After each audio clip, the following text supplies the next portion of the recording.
Argentina, Brazil এমন একটা দেশ, সেই দেশে আমার মাওলার দেওয়া আজান মাইকে দেওয়া নিষেধ। মানুষের চলাচলের রাস্তা আটকাইয়া যারা পর্দা লাগায় খেলা দেখো, ইসলাম নিষেধ করেছে মানুষের চলাচলের পথ বন্ধ করবি না, হারাম।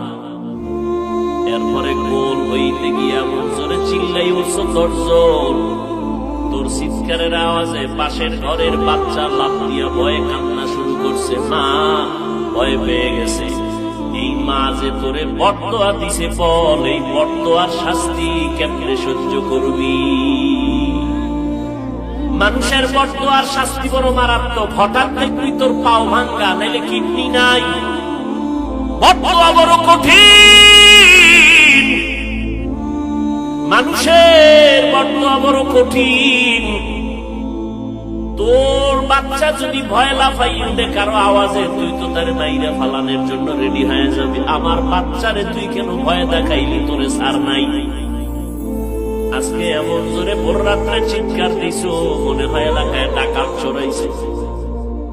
মহিলারা ভয় পেয়ে গেল, যেই মা সারাদিন আগুনের ভিতরে রান্না বাড়ি করবে, রাতের বেলা ঘুমাইতে পারে না, বাচ্চা ডিস্টার্ব করে, বাচ্চাটারে ঘুম পাড়াইতে 2-2.5 ঘন্টা চলে গেল মায়ের। সর্বশেষ আম্মা জান একটু আরামে ঘুমাবে দিলি না, তুই ঘুমাইয়া চিৎকার দিয়া ঘুমটা ভেঙে দিলি। মানুষের বরদোয়া নিস না, কপাল পুড়ে যাবে, কপাল পুড়ে যাবে। আর এই পোড়া কপালের শাস্তি মরার আগে হবে, মরার পরে না, আগেই হবে, লিখে রাখ। মানুষের কষ্ট দিয়া বরদোয়া নিবি না, সাবধান। ও আল্লাহর বান্দা, সারা রাত খেলা চাইলি, ফজরের নামাজ পড়লি না, এশার নামাজও পড়লি না, একদিন তো মরবি। এই কথা তো যদি হিন্দুরে বুঝাইতাম, ওরা বুঝতে একটু চিন্তা করতো। তুমি তো মুসলমান, তুমি কেন চিন্তা করো?